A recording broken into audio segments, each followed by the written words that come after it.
Chapter 1. The Man Who Vanished. Leo, what is going on with you? On my phone screen, Chloe Evans's profile picture glowed with a green duck. The texts were popping up one after another. I glanced at them and immediately locked the screen. 3 years. For 3 whole years, I've been living like a ghost. I didn't post on Instagram, didn't reply to a single message, and even ordered food delivery under a fake name.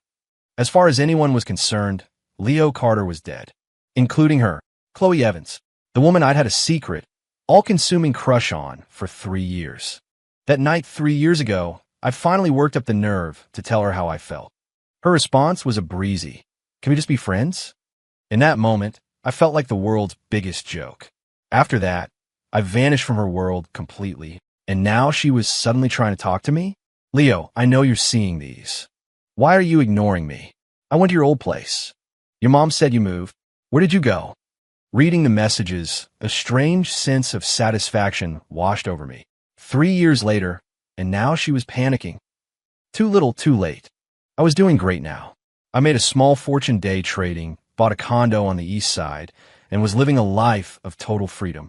Nobody knew who I was, and nobody bothered me. My phone buzzed again. Leo, are you dead or something? That one almost made me laugh out loud. Dead. I guess I was. At least, I was dead to her. I tossed the phone onto the couch and went to the kitchen to make a coffee. Through the window, I could see the ground below covered in a blanket of yellow maple leaves. The October wind was a little chilly, making the leaves rustle as it passed. 3 years ago, I was her personal lapdog. I followed her everywhere. I'd buy her breakfast every morning, bring her an umbrella when it rained, and run to the pharmacy for her when she was sick. A single word from her could make my entire day. Thinking back on it now, it was pathetic. The phone rang. An actual call. I looked at the screen. Chloe Evans. After a few seconds of hesitation, I declined it. It rang again. Still her. I powered the phone off completely. These last 3 years had been productive. I learned about investing, learned how to cook. I learned a lot of things I never had time for before. Most importantly, I learned how to enjoy being alone. No one to tie me down. No one to make me anxious and insecure. No one to make me feel like I wasn't good enough. I was Leo Carter, not someone's backup plan. At 8 p.m., I headed out for my nightly run. It was a habit I'd built over the last 3 years, rain or shine. The route was familiar. A loop around Laurelhurst Park, just outside my complex, was exactly 3 miles. There weren't many people out, just a few old men walking their dogs and a handful of other runners like me. When I reached the park entrance, I froze. Chloe was standing right there, wearing a white trench coat, her long hair draped over her shoulders.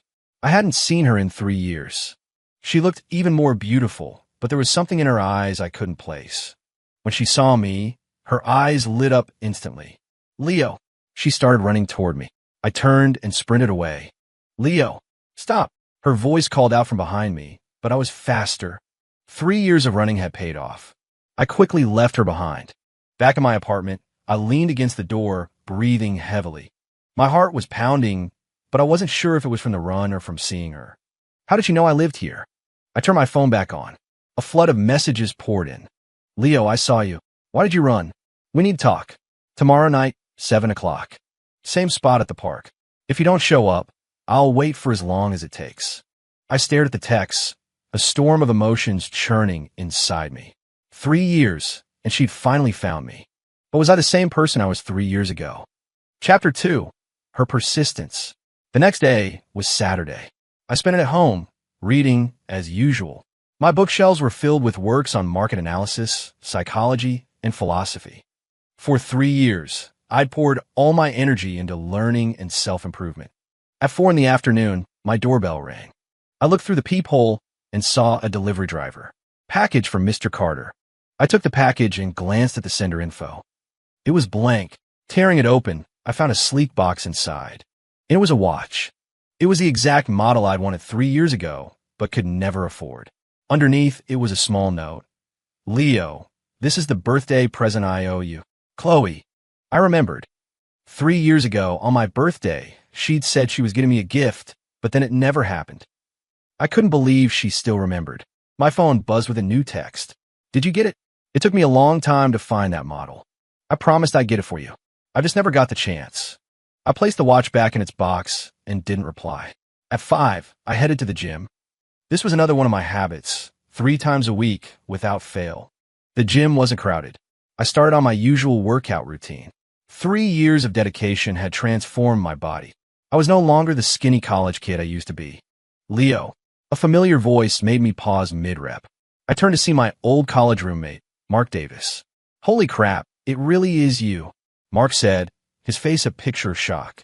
Dude, where have you been for the last 3 years? It's like you fell off the face of the earth. Switched jobs, moved? I answered simply, you're looking ripped, Mark said, looking me up and down. By the way, did you know Chloe Evans has been looking for you? I feigned indifference. Oh, really? Yeah. She asked me a while back if I had your number. Said she had something really important to tell you. What was it? No idea. She didn't say, but she seemed pretty desperate, Mark said, clapping me on the shoulder. Dude, was there some kind of misunderstanding between you two? No misunderstanding, I said, returning to my workout. We just didn't need to be in touch anymore.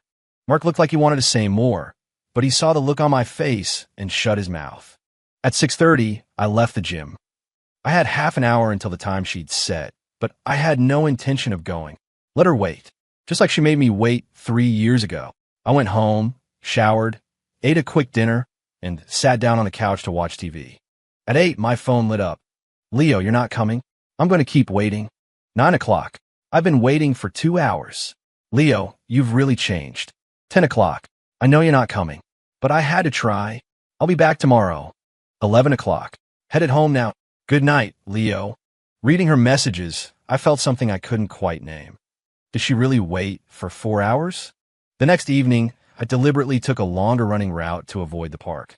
But as I passed by the entrance, I couldn't stop myself from looking over. She was really there. Wearing the same white trench coat from yesterday, she stood alone under a streetlight. The October night was getting cold. She had her hands in her pockets, her gaze fixed on the road. I stopped in the distance, just watching her. She looked thinner.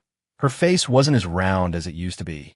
The Chloe I remembered was always smiling, her face radiant.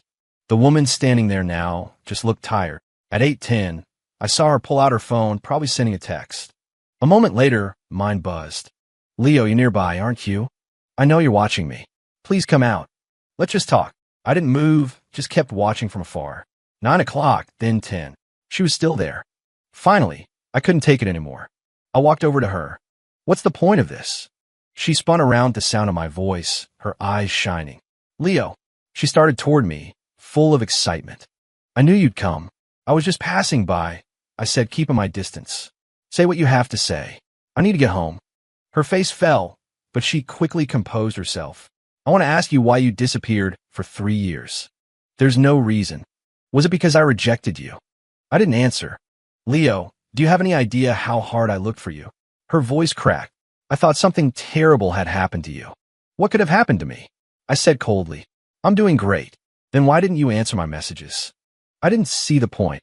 She stood there, stunned, tears welling in her eyes. Leo, you've really changed. People change, I said, turning to leave.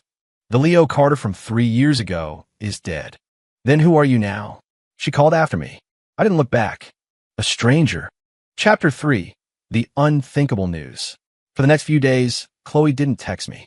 I thought she'd finally given up. A part of me, to my surprise, felt a pang of disappointment. I quickly suppressed it. Over the last 3 years, I'd mastered the art of controlling my emotions.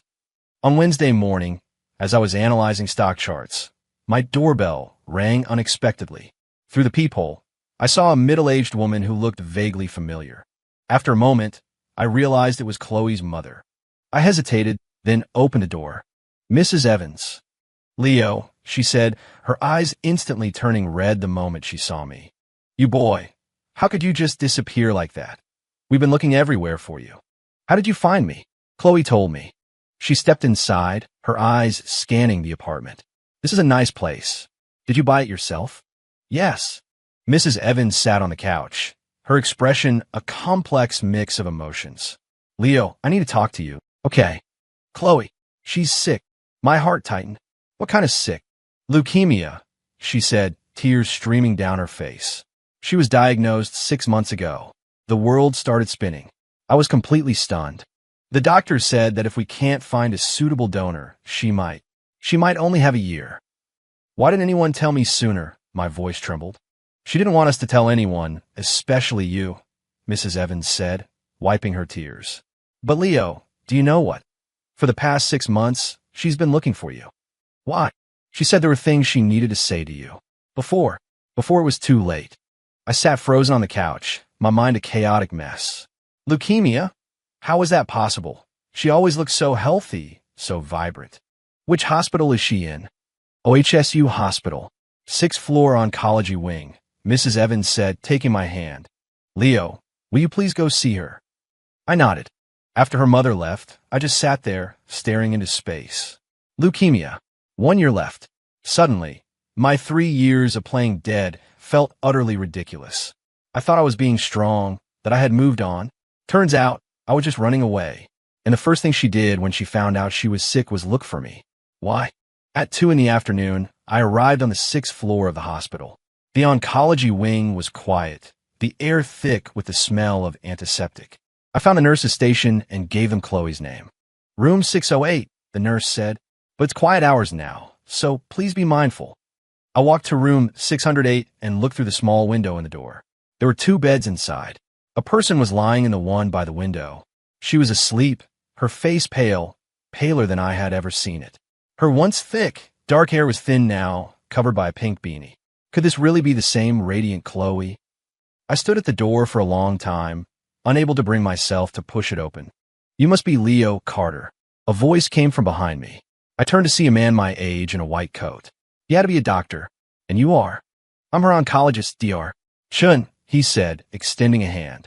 She's mentioned you often. I shook his hand. How is she? Dr. Chun sighed. It's not looking good. We've been searching for a compatible bone marrow donor, but we haven't found a match yet. So, how much time does she have? Without a donor, it could be a matter of months. My chest felt tight, like I couldn't breathe. Is there anything I can do? Just be with her, Dr. Chun said, patting my shoulder. Her spirits have been low lately. She just sits and stares into space.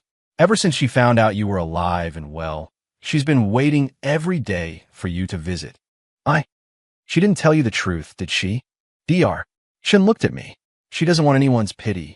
But Leo, if you still care about her, please don't make her wait any longer. Dr. Chun walked away, leaving me alone in the hallway. I continued to stand by the door, my eyes fixed on the frail figure in the bed. Just then she stirred. She turned her head toward the door, and our eyes met. Her face instantly brightened, and a small smile formed on her lips. In that instant, everything clicked into place. 3 years ago, I thought she rejected me because she didn't like me. But now, I realized she probably rejected me because she already knew something was wrong with her health. She didn't want to drag me down with her. That's why she didn't stop me when I disappeared. But now, she was looking for me. Not because she regretted her decision, but because she was running out of time. She wanted to see me one last time. I pushed open the door and walked in. Leo, she said, her voice barely a whisper, but her eyes were full of light. Hey, I said, sitting on the edge of her bed. How are you feeling? Okay, she said, trying to sit up. I'm so happy you came to see me. Why didn't you tell me sooner? She paused, then managed a small smile. Tell you what? About your diagnosis. Her smile froze. Who told you? Your mom. She closed her eyes, and a single tear escaped, rolling down her temple. I didn't want you to know. Why? Because I didn't want to see that look of pity in your eyes, she said, opening them to look at me. I like it better this way, with you treating me like a normal person. I took her hand. It was so thin, so cold. Chloe, 3 years ago, when I told you how I felt. Why did you say no? She was silent for a long time. Because I already knew something was wrong with me. Chapter 4, The Truth. What do you mean?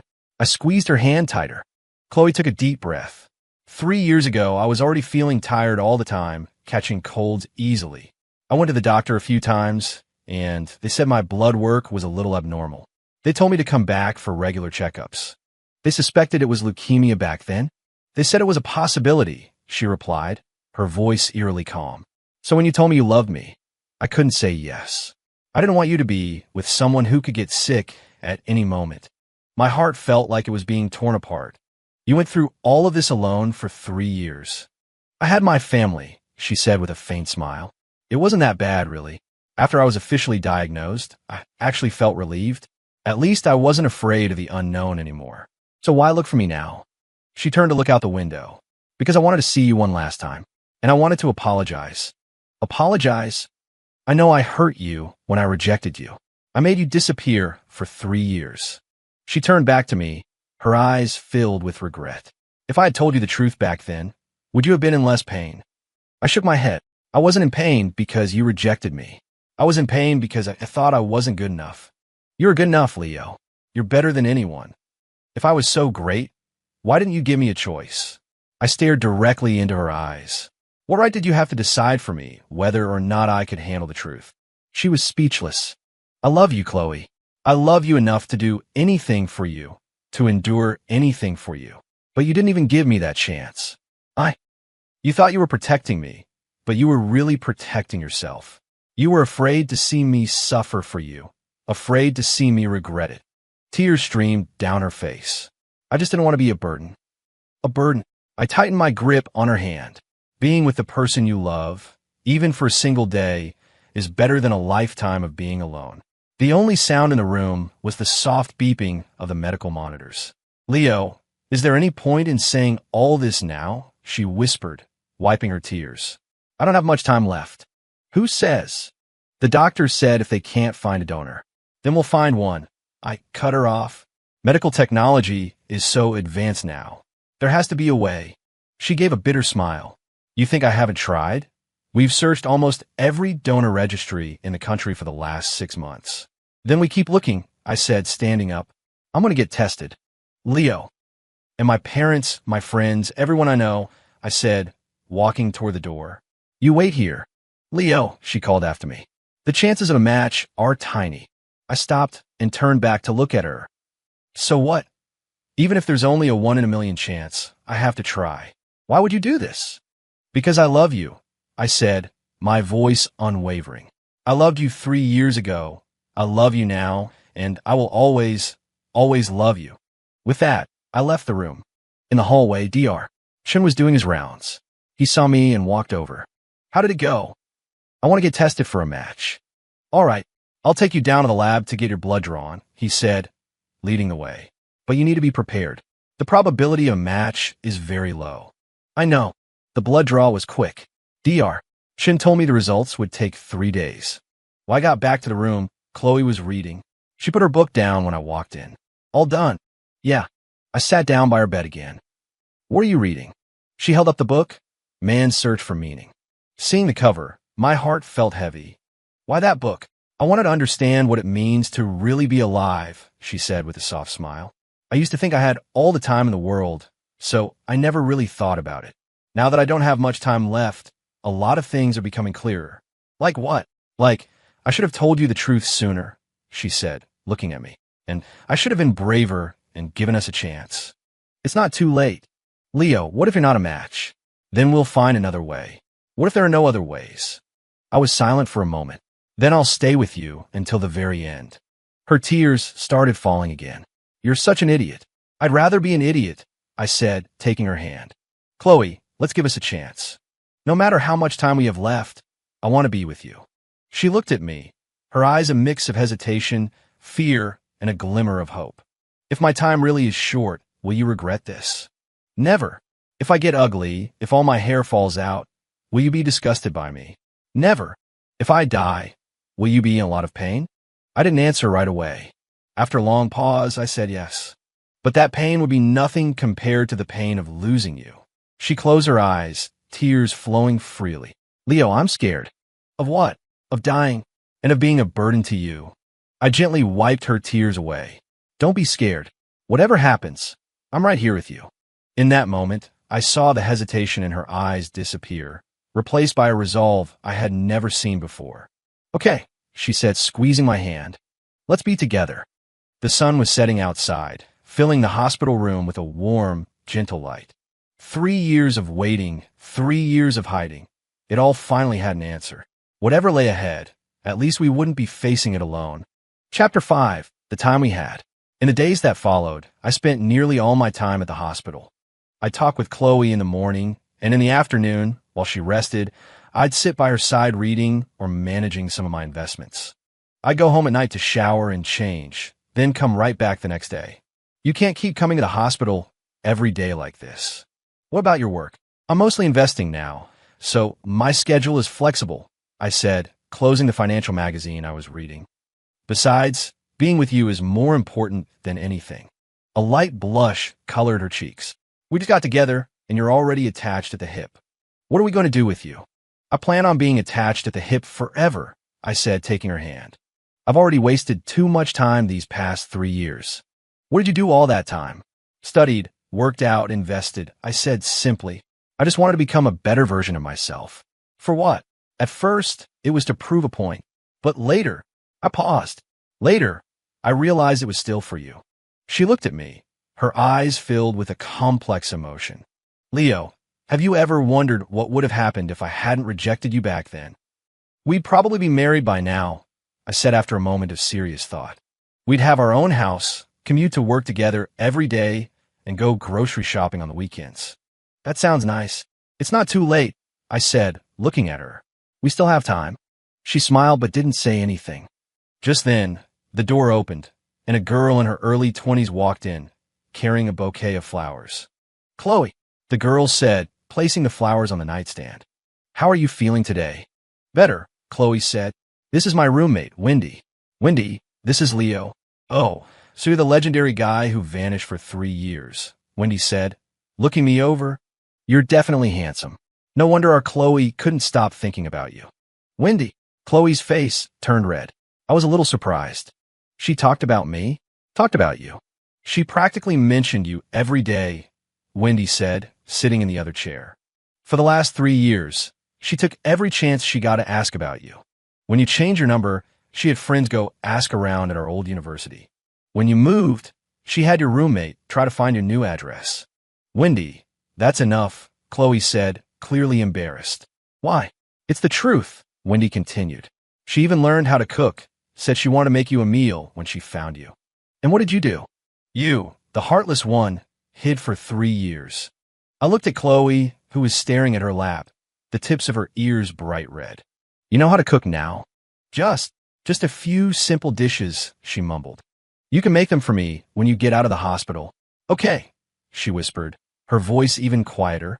When he was giggling, are you two trying to make me jealous? My single life is hard enough as it is. Just then, Dr. Chin came in. Chloe, how are you feeling? He asked, checking her chart. We're scheduling your second round of chemo for tomorrow. Okay, Chloe nodded. Leo, your test results will be ready tomorrow, Dr. Chin told me. I'll let you know as soon as they're in. Thank you, doctor. After he left, a heavy silence fell over the room. It'll be a match, I said, taking Chloe's hand. I have a good feeling about it. And if it's not, then we keep looking, I said firmly. There's always a way. When he looked between us, then stood up. I'm going to go get some fruit. You two talk. She tactfully left the room, giving us some space. Leo, are you really prepared for this? Prepared for what? If I really... She paused. If I don't make it, I need you to promise me something. Don't talk like that. Just listen, she said, her gaze serious. If I'm gone, you have to live a good life. You have to find a girl who loves you, get married, have kids, and live a normal life. No, I said, my voice choking up. I only want you. Leo, we're not talking about this, I interrupted. You're going to get better, and we're going to have a long, long time together. She looked at me with a mix of pain and helplessness. Okay, we won't talk about it, she said, changing the subject. Tell me how you spent the last 3 years. I told her everything, from the initial despair to the eventual hard work and rebuilding of my life. It sounds like you were busy, but I was lonely, I admitted honestly. Every night, lying in bed, I would think of you. I'd wonder what you were doing, if you were happy, if you ever thought of me. I thought about you all the time, she said softly, especially after I got sick. Why? Because I suddenly realized that some people, some moments, once they're gone for good. I regretted it, Leo. I regretted not giving us a chance. I gently stroked her cheek. Don't have regrets. We're together now, aren't we? Yeah, she nodded, a tear rolling down her face. Just then, the door opened again. This time, it was Chloe's parents. Dad, Mom, Chloe said, quickly wiping her eyes. Leo, you're here too, Mr. Evans said with a smile. Thank you for being with Chloe. Of course, sir. Mrs. Evans set down a thermos. I made some chicken soup for you both. Eat it while it's hot. Thanks, Mom, I said, taking the thermos. Leo, are you two together now? Mrs. Evans asked cautiously. I looked at Chloe, and she nodded. Yes, Mrs. Evans. Tears immediately welled up in her mother's eyes. That's wonderful, just wonderful. Chloe has been talking about you nonstop for 3 years. We were getting tired of hearing about it. Mom, Chloe said, embarrassed. I'm telling the truth, Mrs. Evans said, dabbing her eyes. Leo, we're so happy you're with her.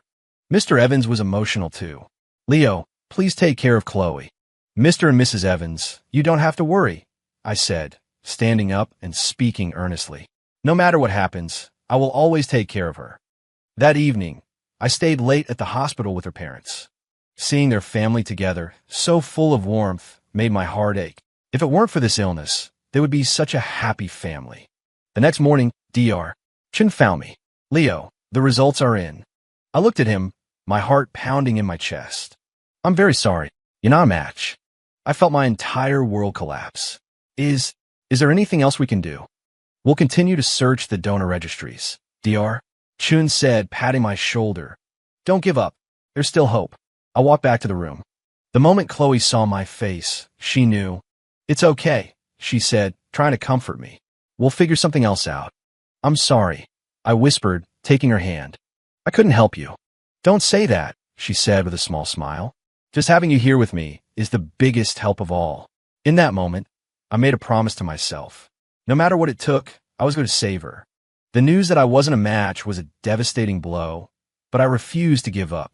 I started obsessively researching every available treatment for leukemia, contacting specialists at major hospitals, and even asking friends to look into treatment options abroad. Leo, you're going to burn yourself out, Chloe said, her voice filled with concern as she looked at my bloodshot eyes. I'm fine, I said, closing a medical journal. I contacted a hospital in the States. They have a more advanced treatment protocol there. That must be incredibly expensive. Don't worry about the money, I said, taking her hand. I saved up a lot these past 3 years. It's more than enough. I don't want you to spend all that money on me. Who else would I spend it on? I looked at her seriously. Chloe, you have to believe me. I'm going to get you through this. She was silent for a moment, then nodded. Just then, Dr. Chun rushed into the room. Chloe, I have great news, he said, a wide smile on his face. We found a donor with a very high compatibility match. Chloe and I both stared at him, stunned. Really? Chloe's voice trembled. The report shows an 85% match, which is excellent, Dr. Chun said excitedly, and the donor has already agreed to proceed. I felt like I was about to burst into tears. When can she have the surgery? If the donor's physical exam comes back clean, we can schedule the transplant for about a week from now. This is amazing. I pulled Chloe into a tight hug. Did you hear that? We're going to be okay. Chloe started crying in my arms. I thought I would never see another spring. Don't be silly, I whispered, stroking her back. We're going to see many, many more springs together. Over the next few days, the hospital ran a series of pre-op tests on Chloe. Her condition wasn't ideal, but she was still a viable candidate for the surgery. What are the chances of success? I asked Dr. Chun. Around 60 to 70%, he said honestly. It's the best option we have right now. 60 to 70%. That still left a 30 to 40% chance of failure. But it was our only hope. The surgery was scheduled for the following Tuesday. That weekend, I took Chloe up to the hospital's rooftop garden. I haven't seen a view this beautiful in so long, she said, leaning against me as she looked out at the city lights. When you're better, we'll go somewhere even more beautiful, I said, stroking her hair. We'll see the ocean, the mountains, anywhere you want to go. That sounds like a proposal, she joked. What if it is? I said seriously. She turned to face me. Leo, are you serious? I've never been more serious in my life, I said, pulling a small box from my pocket. I've had this for a while now. She covered her mouth with her hand, her eyes wide with shock. I got down on one knee and opened the box. Chloe Evans, will you marry me? It doesn't matter if you get better, and it doesn't matter how much time we have left. I just want to be with you. Tears streamed down her face. You idiot, look at me. You are, and always will be, the most beautiful person in the world to me, I said, holding up the ring. Say yes. She held out her hand, and I slipped the ring onto her finger. Yes, she whispered. I'll marry you. In that moment, the city lights below bore witness to our promise. The night before the surgery, I stayed by her side. Are you scared? I asked her. A little, she admitted, but mostly I'm excited. Excited for what? For our future, she said, squeezing my hand. Leo, if the surgery doesn't work, it will, I interrupted. It's going to be successful. I know you don't want to hear this, but I need to say it, she said, her voice full of earnestness. If I don't make it, you have to remember the time we had together. You have to remember our promise. What promise? That you'll live a good life, she said, looking at me. You have to see all the places we plan to go for me. You have to love this world for me. I didn't speak, just held her tighter. And if there's a next life, let's find each other sooner, okay? Okay, I said, my voice hoarse. But in this life, you're not going anywhere. You're going to grow old with me. She smiled. I'll try my best. On the day of the surgery, I got to the hospital early. As they wheeled Chloe into the operating room, I ran alongside the gurney for a few steps. Chloe, she looked back at me and waved. Wait for me. The doors to the OR swung shut. I sat down on a chair in the hallway, and time began to crawl. Chloe's parents arrived, and we waited together. Leo, don't worry, Mrs. Evans said, trying to comfort me. Chloe is a strong girl. She'll pull through. I know. I nodded, but my palms were slick with sweat. 1 hour, 2 hours, 3 hours. The surgery took 6 hours. When the light above the operating room door finally went out, my heart leaped into my throat. Dr. Shin walked out and pulled off his surgical mask. The surgery was a success. In that moment, I nearly collapsed onto the floor. A success. She was going to live. We had a future. Chloe spent 3 days in the ICU before being moved to a regular room. When she opened her eyes and saw me, she gave a weak smile. I'm still alive. Of course you are, I said, holding her hand. We have many more years to spend together. Leo, I had a dream. What did you dream about? I dreamt that we were old, sitting on a porch in the sun. Your hair was all white, and I was an old lady. Sounds pretty good to me. It was, she said, a light in her eyes. I want to make that dream come true. The recovery period was long. Chloe needed regular checkups to ensure the transplanted marrow was functioning properly. I stepped away from all my investment projects to take care of her full-time. This is such a waste, she said, her voice full of concern. You should be working. Nothing is more important than you, I said, feeding her a spoonful of soup. Besides, I have a job now. What job? Full-time private nurse, I joked, exclusively for Ms. Chloe Evans. She laughed. And what's the salary? No salary. All I ask is for a promotion from the boss. What kind of promotion? From boyfriend to husband. Her cheeks turned pink. Who would want to marry a goofball like you? 2 months later, her doctors told us the transplant was a complete success, and Chloe's body was recovering steadily. She could be discharged, Dr. Shin said happily, but she'll still need to come in for regular follow-ups. That's fantastic. I was so excited I could have jumped for joy. On the day she was discharged, I drove to the hospital to pick her up. Where are we going? She asked. Home. My place or yours? Our place, I said with a mysterious smile. I drove to my condo building on the east side and parked. This is our new home, I said, taking her hand as we went upstairs. I just finished setting it up yesterday. When I opened the door, she saw a warmly decorated apartment. The living room was filled with her favorite flowers. Our photos were on the bedroom wall, and the kitchen was stocked with ingredients for her favorite meals. Leo, when did you do all of this? For the past month, while you were napping, I'd sneak out to work on it, I said, giving her a tour of each room. Do you like it? I love it, she said, tears streaming down her face. I love it so much. Then let's start our new life here. In the days that followed, we lived a simple and happy life. We made breakfast together every morning, went for walks in the afternoon, and watched TV together at night. Her body slowly healed, and her hair grew back. Leo, let's go get married, she said one day out of the blue. Are you sure? I asked, overjoyed. I'm sure. We've been through life and death. What's there to hesitate about? The very next day, we went to the courthouse. Congratulations, the clerk said, handing us our marriage certificate. I wish you a lifetime of happiness. Walking out of the building, Chloe looked at the certificate in her hand and smiled radiantly. Mrs. Carter, it's not too late to change your mind, I teased. Not a chance, she said, linking her arm through mine. When I choose someone, it's for life. And the next one, too. A year later, the doctors gave us the final word. Chloe was in complete remission. From now on, you'll only need an annual checkup, Dr. Shin told us.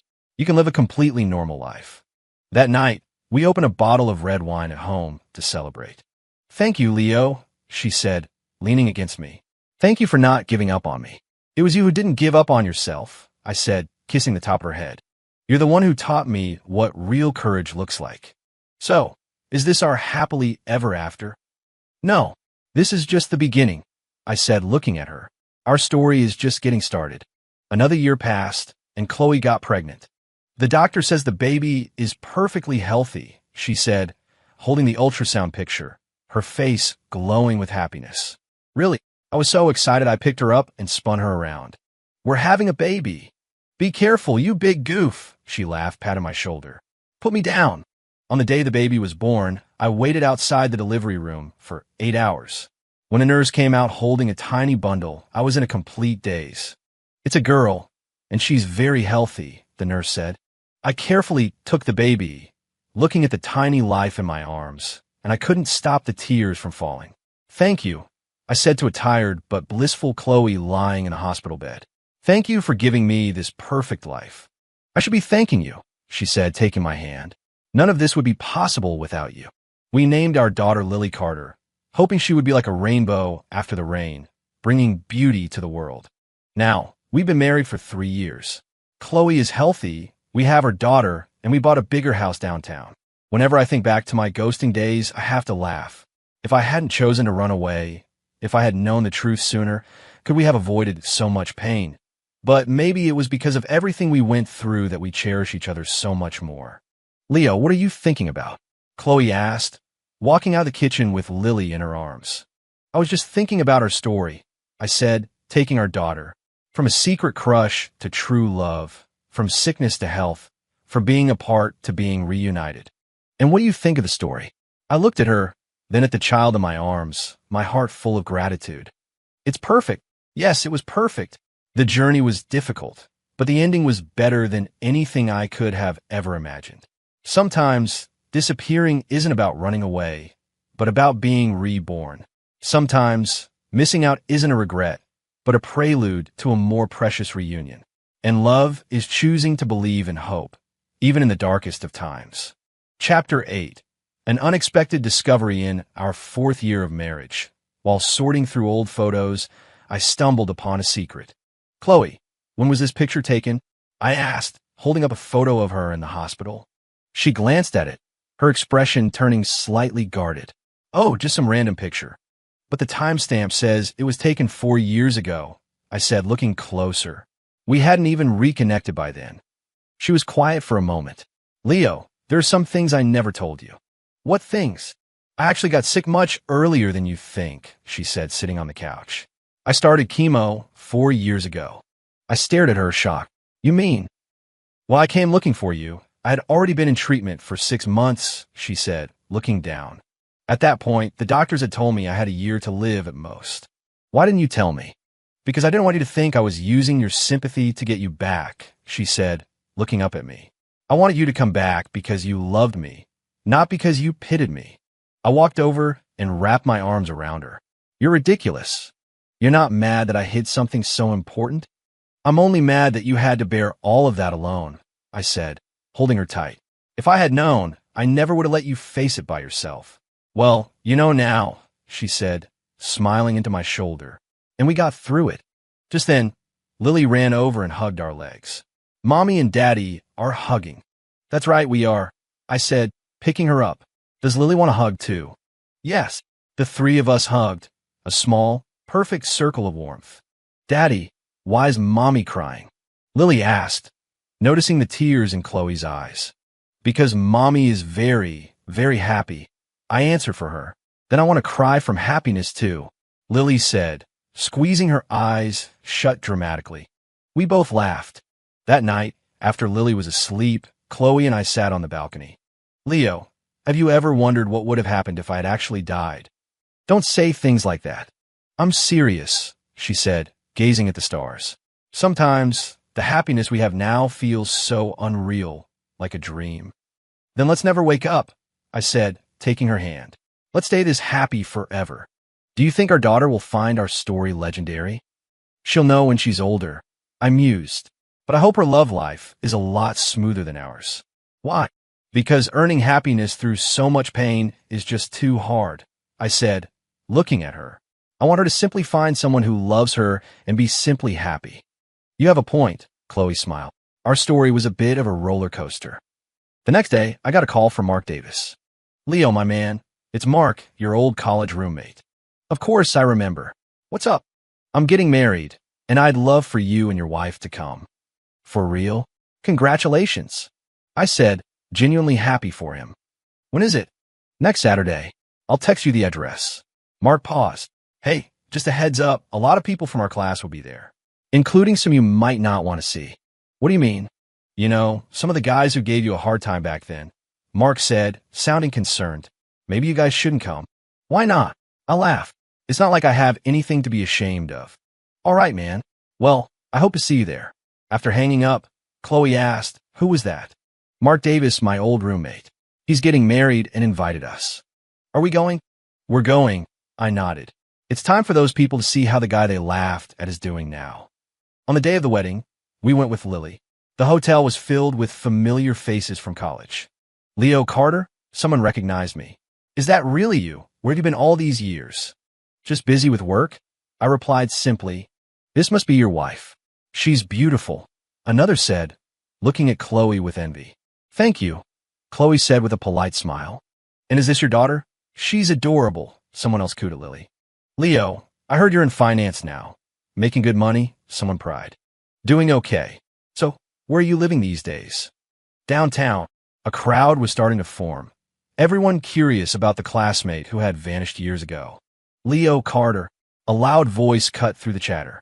I turned to see a familiar face. Kevin Fisher, a guy who always went out of his way to antagonize me in college. I can't believe you actually showed up, Kevin said, walking over, his tone dripping with provocation. Why wouldn't I? I asked calmly. Weren't you so ashamed after Chloe shot you down that you ran away with your tail between your legs? Kevin said loudly, making sure everyone could hear. What are you doing now, parading your wife and kid around? The surrounding chatter died down. The air grew thick with awkwardness. Chloe squeezed my hand, a silent signal to stay calm. I looked at Kevin and smiled faintly. You're right, Kevin, I said, my voice even. I did run away because I was rejected. But today I'm married to the girl who rejected me. We have a beautiful daughter, and we are incredibly happy. Kevin was stunned into silence. And you? I continued. I hear you've bounced between a few jobs and are still single. Between the two of us, who do you think should feel ashamed? Whispers erupted around us. Kevin's face turned beet red. You? Me what? My voice remained calm. Kevin, in the real world, happiness is more important than pride. I'm grateful for the time I spent away. It forced me to become a better man and taught me to cherish the life I have now. With that, I took Chloe's hand, picked up Lily, and walked away. Daddy, why was that man so mean? Lily asked for my arms. Because he's not happy, I said, kissing her cheek. And unhappy people like to make others unhappy too. Are we happy? Of course we are, I said, looking at Chloe. We're the happiest family in the world. On the way home, Chloe asked, why did you respond to him like that? Because I wanted him to know, and I wanted to confirm it for myself. I said, gripping the steering wheel. The happiness we have is real. It wasn't given to us out of pity or charity. Do you have any regrets about running away? I thought for a moment. No. Without those 3 years of reflection, I never would have grown up. Without knowing the fear of losing you, I never would have learned how to truly cherish you. So you think that experience had meaning? Absolutely, I said, glancing at her. It made me who I am today, and it gave us the life we have now. Chapter 9. The Legacy. A few more years passed, and Lily started elementary school. One day, she came home looking glum and slumped onto the couch. What's wrong, sweetie? Chloe asked. A boy in my class gave me a note. Lily mumbled. Chloe and I exchanged a quick, nervous glance. What kind of note? I asked, sitting down next to her. He said he likes me and wants to be my friend, Lily said, pulling out a neatly folded piece of paper. But I don't know what to say back. Chloe smiled. Well, what do you think? I think he's nice, but I'm too young to have a boyfriend, Lily said very seriously. My teacher says I need to focus on my schoolwork. Then you can just tell him that you can be friends, but you want to focus on school right now, I suggested. But I don't want to hurt his feelings, Lily fretted. What if he gets sad because I said no? Hearing that, Chloe and I were both taken aback. Our 7-year-old was already so considerate of others' feelings. Lily, do you want to hear a story about Mommy and Daddy? Chloe asked, pulling our daughter onto her lap. What story? The story of how Daddy chased after Mommy. Lily's eyes lit up. Yes. Chloe looked at me, and I nodded. A long time ago, Daddy also gave Mommy a note. Chloe began, but at the time, Mommy said no. Why did you say no? Wasn't Daddy nice? Lily asked. Daddy was wonderful, but Mommy had her own problems at the time, Chloe said, stroking Lily's hair. And after Mommy said no, Daddy disappeared for a very long time. Where did he go? Daddy went into hiding. I picked up the story because Daddy felt very sad and didn't know how to face Mommy. What happened next? Lily asked, her eyes wide. Later, Mommy got sick. Very sick, Chloe continued. And Mommy wanted to see Daddy one last time. So she looked for him everywhere. Did she find him? She did, I smiled. And when Daddy heard Mommy was sick, he came right back to her side. And then you got together? And then we took care of each other and faced the hard times together, Chloe said, kissing her daughter's cheek.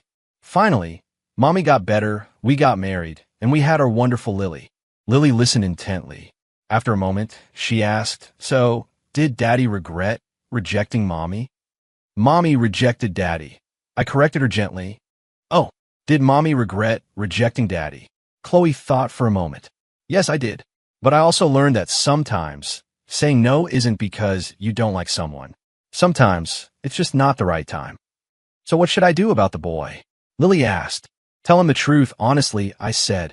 If you think he'd be a good friend, tell him you can be friends. If you don't want to think about these things right now, tell him that honestly too. Don't lie just because you're afraid of hurting someone's feelings, Chloe added. Being honest might feel bad for a moment, but in the long run, it's the kindest thing for both of you. Understand, Lily nodded. I'll tell him we can be friends, but right now, I just want to focus on school. That's a great idea, I said, hugging her.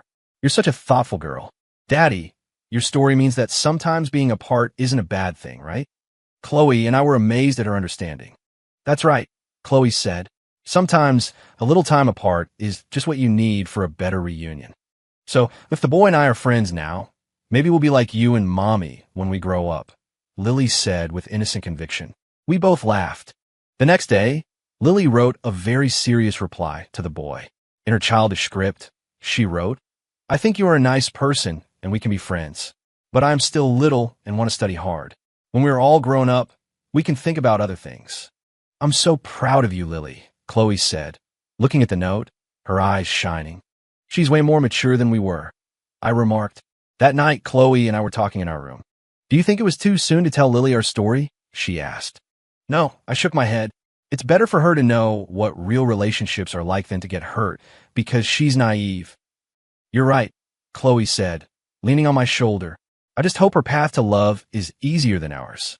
It will be, I said, holding her close, because she has us as an example.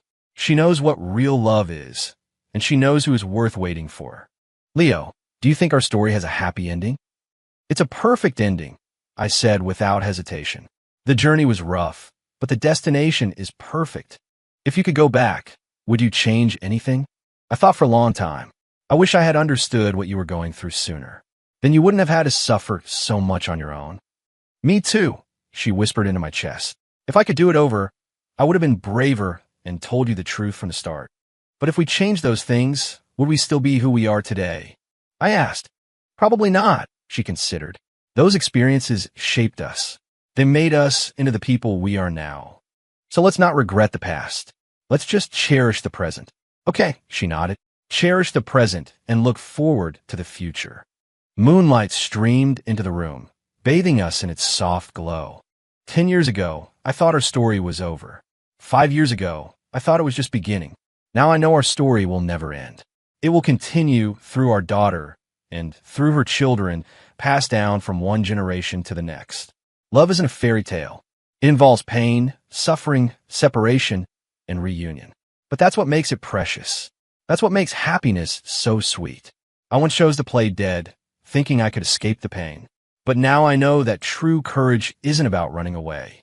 It's about facing things head on, facing the hurt, facing the fear, and facing the unknown future. Only then can you find true happiness. Chapter 10. The Eternal Promise. Another spring arrived, marking my 10th wedding anniversary with Chloe. We decided to go back to our old college campus, the place where we first met. Mommy, Daddy, I want to go too. Lily insisted, grabbing our hands. All right, the whole family will go. The maple trees on campus were green again, looking exactly as they had over a decade ago. Mommy, is this where you met? Lily asked curiously. It is, Chloe said, pointing to a distant academic building. Mommy and Daddy were in the same class. So, when did Daddy start liking Mommy? I thought for a moment. The very first time I saw her. Why? Because your mommy has a beautiful smile, as pretty as a flower in spring. Lily looked from her mom to me. So when did Mommy start liking Daddy? Chloe blushed. Well, that's hard to say. It was definitely when I started buying her breakfast every day. I joked. It was not, Chloe retorted. It was when you disappeared that I realized how much I'd gotten used to having you around. So, sometimes you have to lose something to understand how precious it is, I said, taking her hand. We walked to the big oak tree where I had confessed my feelings to her all those years ago. This is the spot, I said, pointing to the trunk. This is where Daddy told Mommy he loved her. Lily circled the tree. This tree is so big, I bet it's seen a lot of love stories. I'm sure it has, Chloe said with a smile. Lots of students confess their feelings here every year. It must be a very happy tree, Lily said, patting the bark, because it helps people find love. Just then, we saw a young man nearby confessing his feelings to a girl. I've liked you for a long time. Will you be my girlfriend? The girl thought for a moment, then nodded. Applause and cheers erupted from their friends nearby. They did it. Lily clapped excitedly. I watched the scene, thinking of my younger self. That awkward college kid, standing nervously under this very tree, reciting words he'd practiced for weeks. What are you thinking about? Chloe asked me. I'm thinking that if you had said yes back then, would we have missed out on all the struggles that followed? Would you want to have missed them? I shook my head. No. Those experiences made us more mature and taught us to appreciate what we have. Mommy, Daddy, let's take a picture, Lily suggested. We asked a passing student to help us. You three look so happy, the student said. How long have you been married? 10 years, Chloe replied. Wow, 10 years and still so in love. That's amazing. After the photo, we continued our walk around campus. Daddy, do you think I'll go to college here someday? Lily asked. If you want to, I said. But what's more important is that you find something you truly love to do. I like drawing right now. Then you should keep drawing, Chloe encouraged her. Maybe you'll be a famous artist one day. Then I'll draw lots and lots of happy pictures to make everyone who sees them happy. That's a wonderful idea, I said, picking her up. Lily is going to be a person who spreads joy. As dusk fell, we left the campus. On the drive home, Lily fell asleep in the back seat. 10 years, Chloe said softly. Yeah, 10 years, I said, my eyes on the road. It feels like a dream. Do you regret it? Regret what? Marrying me, she said playfully. After all, I brought you so much trouble. I stopped at a red light and turned to look at her. Chloe, do you know what? Meeting you is the luckiest thing that ever happened to me. If I had to choose 100 times over, I would fall in love with you every single time. Her eyes glistened with tears. Me too. I love you, Chloe. I love you too, Leo. The light turned green, and I drove on. When does our story end? She asked. It never ends, I said, taking her hand. It will keep going through our children and through their children. And will our love always be this good?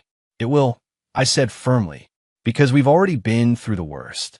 There's nothing that can tear us apart now. Back at home, I carried Lily to her bed. She was smiling in her sleep. What do you think she's dreaming about? Chloe asked, stroking her daughter's hair. Probably drawing, I said. She's been talking about drawing a picture of our family. I hope her world is always this simple and happy. It will be, I said, wrapping my arm around Chloe. We'll protect her. Late that night, we lay in bed talking. Leo, what do you think true happiness is? This right here, I said, looking at the ceiling. Having the person you love by your side, a wonderful child, a warm home. I used to think happiness had to be some grand, dramatic thing, she said, snuggling closer. Now I know it's much simpler than that. It's just these ordinary days. Leo, can you promise me we'll always be this happy? I promise, I said, kissing her forehead. No matter what happens, we will always be together. That is my promise to you for my entire life. I promise too, she said, holding me tight. For this life, and for every life after. We will never be apart. The end.